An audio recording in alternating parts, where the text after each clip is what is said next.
Shut up and sit down.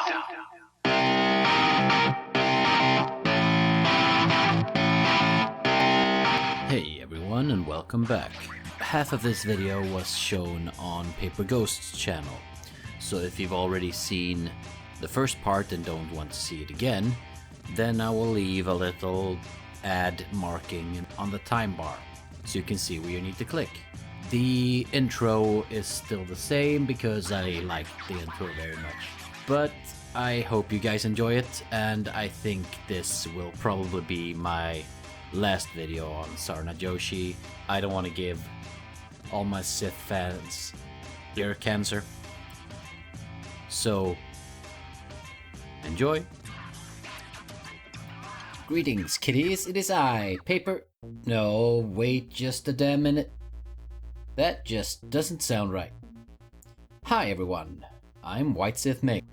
You might remember me from movies like Jedi Tears, Show Me on This Doll Where the Force Touched You, and Honey I Blew Up Alderaan. Or from some of my hit songs, I Fought the Emperor and the Emperor Won, and Duel of the Farts. Ghost is doing some spooky stuff at the moment, possibly harvesting some salt, so he asked me to fill in a bit for him. And today I'm giving you a special treat. We're gonna talk about Yoshi. Yoshi! No, Jeepus Christ, Yoshi, not you. Don't you have some turtles to eat or a cliff to fall off as Mario dumps you to reach some place he couldn't reach otherwise? No,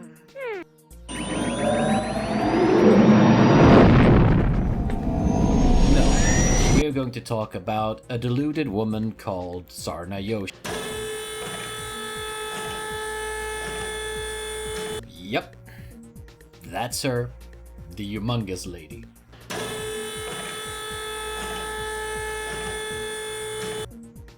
My name is Zarna, and I'm doing this video because we need to talk. Okay, fine. I'll post my thoughts down in the, no comments allowed, huh? Then how the hell are we supposed to talk about it? I mean, it's not very probable that you'll ever look at this video and get back to me. It's become clear to me that a great deal of us suffer from the illness of patriarchy. I had no idea that the ever-elusive patriarchy was a sickness. Is it viral or bacterial? Perhaps it's an STD? Can we get some form of vaccination for it? And it's not just the men who suffer. Women can be patriarchal too. Okay. This sounds odd, but let's see where she's going with this. So many things in our system today come from patriarchy, including racism, colonialism, capitalism, classism, and of course, sexism. Oh shit. Where to start? Racism. No, that's not patriarchal at all. Racism is something ingrained in us as human beings. It comes from wanting to defend your tribe, so to speak. Many people have come a long way in trying not to see people by race. This is in part where countries come in. Countries form a new kind of tribe, where everyone in it becomes the same tribe when looking at other countries. As with most tribes, there will always be some form of divide or schism. Racism is one such schism. Unfortunately, there will always be racists all over the world. I don't think that will ever go away. Just bear in mind that all people can be racist. Racism is prejudice against someone of a different race than you are. Colonialism doesn't even exist anymore. A few countries still have some lands in other continents, like France and Denmark, but most countries have their own homelands, and that's all they have. Did the lands that were colonized get exploited for their riches? Yeah, of course they did. But it's not like the Europeans of old stole every little bobbin, gem and spice they could get. There are still plenty of resources in all the lands that were once colonized. And again, even though Europeans colonized other lands several hundreds of years ago, that is not something that can be blamed on Europeans living today. Nor do I think any European nation really wants to start colonizing again. You mean the capitalism that was the foundation for all of our economy? That helped make huge and important scientific breakthroughs? Capitalism is the best form of economy we have. Sure, there might be something better out there that we just haven't thought about yet. But in regards to its current rivals, there is no contest whatsoever. Does it mean that some people will gain lots of money and others will make less? Yes. Yes, it does. And why is that? Because some of these people created something others wanted very badly. They worked hard for it and thus deserve their money. Here's another one of those schisms in a country tribe. This will most likely always exist since all people don't have the same means. Some people are born with money, others will have to work hard for them. The high society class will almost always look down on the less fortunate. But this can also be a spur for the people not in this class to do better, to strive for perfection. If not for themselves, then just to give the smug people a punch in the nose. Now, let's get one thing straight right off the bat. I'm guessing that she is going to go down the road that women can't be sexist to men, women can only be sexist towards each other. And that is false. Women can be sexist towards men, and some feminists most certainly are. Even the society at the moment has a bias that helps women. Whenever a woman gets ahead of men somewhere, there is no call to help men get back to a 50-50 type of equality. For instance, in America, we see from this poll right here that women are more likely to finish college than men, and the gap is widening. Where is the outcry over this? When is it going to be fixed? With affirmative action for men? Probably never, it seems. Along with less funding for, say, prostate cancer. Now, I would like to see some of these people always crying about sexism take a look at the issues affecting men too, because there are a lot of those that go unnoticed and aren't talked about at all. I'm a woman of color, so I'm going to talk about my experience. Well, this is always a good start. Talk about what you know. Let's see if she can make some rational arguments from her experience. But many other marginalized people, such as indigenous peoples and queer and transgender people and gender non-conforming people, will have their own thoughts on this also. Well, I sure as hell hope so. However, having an opinion does not mean that you are always right. Your opinion should always, to the highest degree possible, be as well informed and backed up by evidence and data as possible. The challenge is that it is very hard for those who are marginalized, such as women of color, to express how they feel without being called the angry brown woman, or the angry black woman, or the nagging woman, or crazy. Well, if you act in a decent manner, you will never be called that. If you, however, act irrational, angry, and while screaming, then you will undoubtedly be called that. And they would be right. And people usually tend to view hysterical people as crazy. It's because of a phenomenon called white fragility and male fragility. White liberals and men in general have been told over and over again that if they just never use the N-word and they never talk about race and they never physically molest anyone, then they're not racist or sexist. So when I point out that actually the system of power we live in ensures that all white people are racist and all men are sexist because they profit from a system that marginalizes people of color and non-males, they attack me, just as they've attacked women of color for centuries to retain their power structure. You fucking what now? I can't believe that anyone would say something stupid like that. Every time someone has done that, they have gotten a lot of backlash. Oh, I see now. She had a fundraiser on You Caring, however, so did Rudy Pentoya, aka Humongous, was about to get evicted and his daughter still has problems. Zarna has hers because Humongous is a sexual assault for some reason. You Caring said that they removed both of the fundraisers because they didn't want the drama. However, it took over a day longer before Zarna's page was removed, and only that after a shitstorm on Twitter. I'm fairly sure that she started another fundraiser somewhere else though, I just haven't found it yet. But saying something as asinine as that can only be to get angry replies and then be able to show how words can be harmful and give you PTSD. Recently, I was sexually harassed by a man in public, on camera, and the news stations posted the video without my permission with the question, "Do you consider this sexual harassment?" It's a news article. It was hot news when it was released. My Northeast wanted the clicks, and they are well within their rights to publish it. Oh, just because of the fact that this media outlet posted a video, you sure it has nothing to do about the fact that you were acting like a raving loon? Not only going after a guy for telling a joke, but then also going after the security and the police. This led to a lot of people attacking me and going after me all over social media. How do they attack you? Are they saying that you are wrong?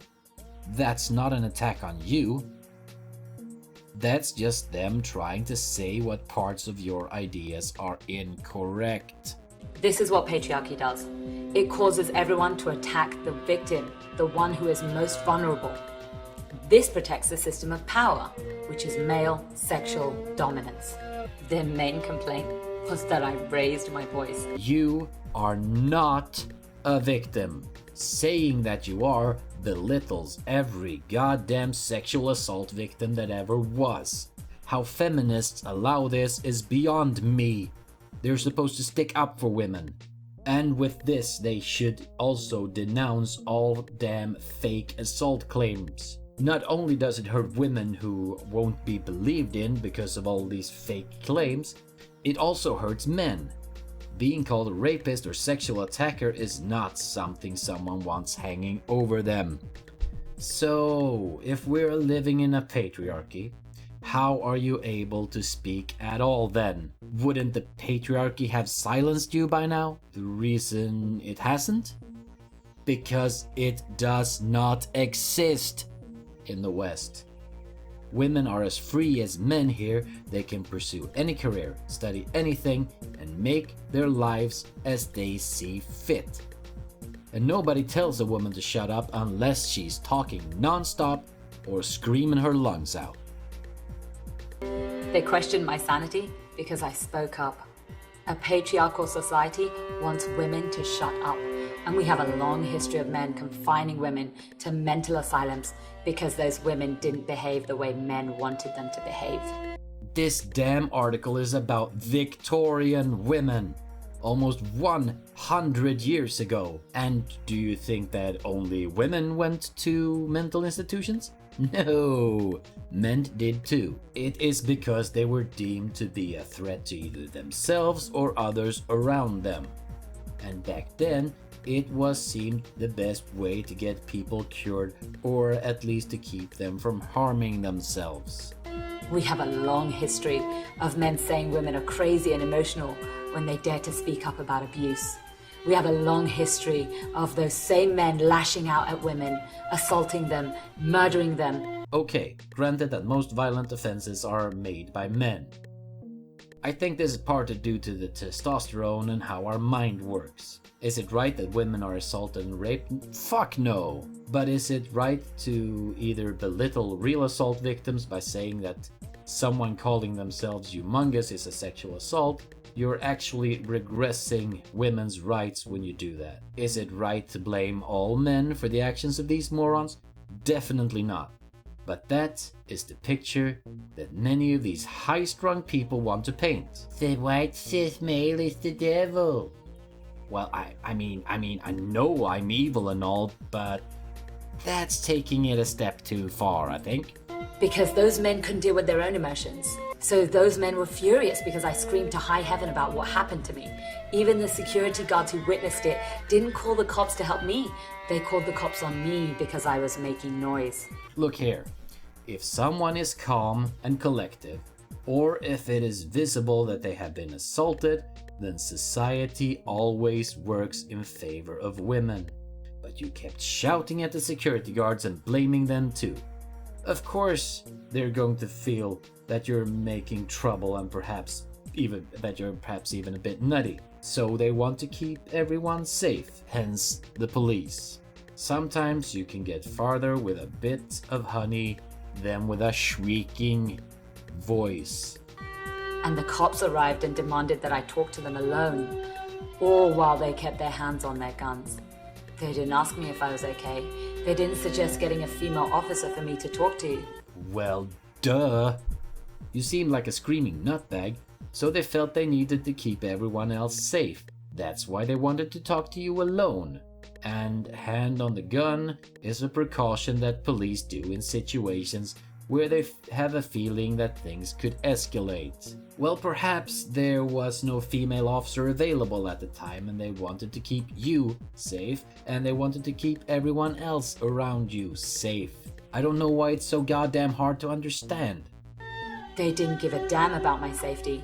Because cops don't protect women, they protect the patriarchal power structure. And that's an interesting stat right there. It just says percentages, not how often the crime happens or on what scale. I tried searching for these stats with credible sources. I still haven't found any yet. Sorry about that. But still, this graph doesn't really tell us anything. If I were to give her the benefit of the doubt, I hardly think these stats are realistic. Men are more likely to be in contact with the police and therefore also most likely to be affected by police crimes. I want to say this to all my sisters and queer and trans siblings. We don't have to take the injustices, even if you think they're just little injustices. What injustices? Gay and trans people have the same right as all else that don't fall under these terms in most Western countries. And so do women.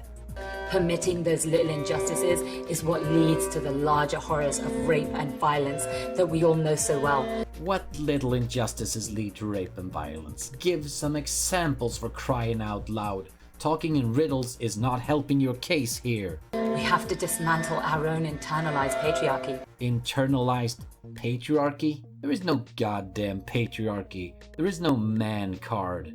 There is no oppression of women as a whole in the West. If patriarchy is real, you women would still be at home, being baby machines and cleaning the house. You, women, would not have the right to vote, and the list can go on and on, but you get my point. If we stand up for ourselves and each other, we can change this world. Power concedes nothing without demand, so we must demand safety. We must demand an end to rape culture. We don't exist for men. Someone kill me now, please. My poor brain. Oh. Also, I'm sorry for dragging this on all of you unsuspecting souls. No, wait. I'm a white Sith male. I am the devil, so sorry, not sorry. And you must demand safety? How would this work? According to you, men are the problem, so lock all men up? Or would you need to lock up all the women with internalized patriarchy and misogyny too? Demand an end to rape culture? There is no rape culture in the West. Rapists are considered the worst kind of people and are not treated lightly by either society nor the courts. Do some rapists get away with a crime? Sure, same as all other criminals. But we don't want to send innocent people to jail for crimes they did not commit. You don't exist for men? No! You exist for yourself, and men are a part of your world whether you like it or not. Men and women have a natural drive to seek each other's company. Men do certain things and women do certain things to attract a potential partner. Women dressing up do it for themselves as well. They want to feel nice, pretty, sexy, desirable, as well as attracting the man they fancy. We can encourage the men who actually give a damn about protecting others to work with us to dismantle this patriarchal system. So, if you're not on the side of the feminist and social justice, then you don't care about protecting others. Jeesh. That really shows how little you know about the shitlord community. Do you have any idea how many fundraisers that are going on any given time in our community? We have fundraisers for Haiti, for sick children, for abuse shelters for both sexes, money to help oppressed women in the Middle East, loans for poor people in Africa to help them start a business, and the list goes on and on. We care, we just have a different way of doing it. And when you are raising money for your fundraiser, where does that money go?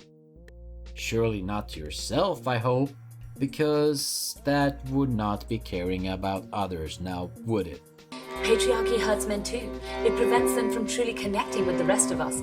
It makes them isolated and lonely and so emotionally fragile. So let's work together. No. Do you know what stops men from connecting with women? Calling them devils, misogynist, racist, rapists, and so forth. Feminism keeps men from connecting with women. From fear from both camps. This has nothing to do with patriarchy. Oh, but let's just call them bad names. Let less qualified women get jobs before them, don't provide grants for college, and force them to pay money to give to women who didn't earn it. Also, let's not allow them to see their kids. That will help improve the emotional state of men and make them less suicidal. Get the fuck out of here. We can do this if we live with honesty and dignity and courage. We can do this. Break the patriarchy. Yeah, I got that part. Just, how are you planning on doing that? How do you break something that isn't there?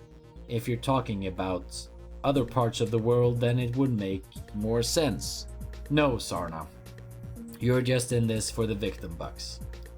You don't give a rat's ass about anyone else. And to be fair, I don't think many people like you.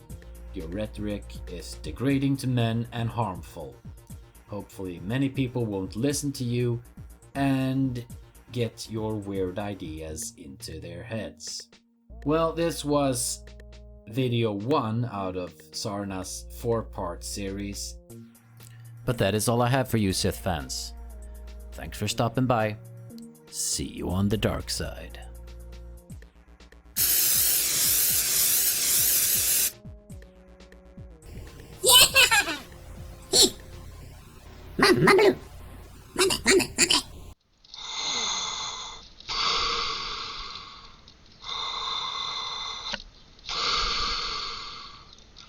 May the facts be with you, always.